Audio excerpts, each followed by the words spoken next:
For centuries, people from Ireland have made Liverpool their home, and the history of the city is intertwined with that of the Emerald Isle.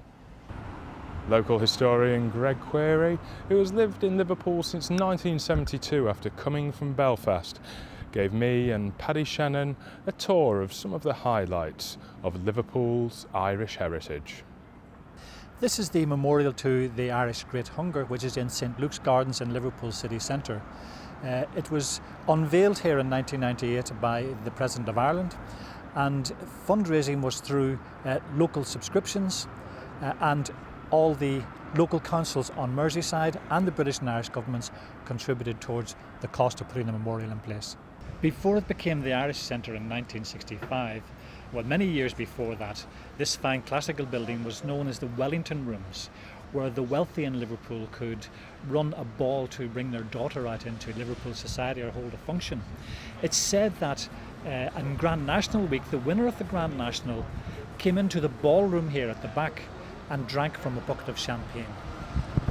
Now, it became the Irish Centre in 1965. Yes. And what was it used then as a focus for this building? Well, it was a focus for all the activities of the Irish community at the time, whether it be music and dance or the Golf Society, and it was also a very popular venue for the show bands of the 1960s and the 1970s.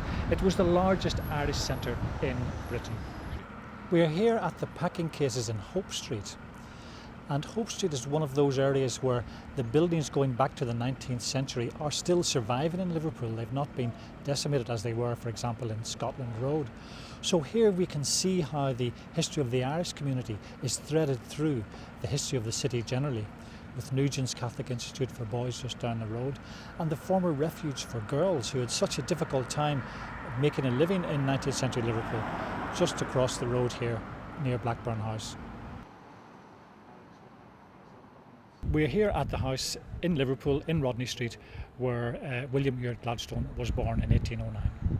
Well, Gladstone was an establishment figure who wasn't necessarily in favour of the Irish cause in his early days, but he did come round to the view that there should be an independent parliament established in Ireland.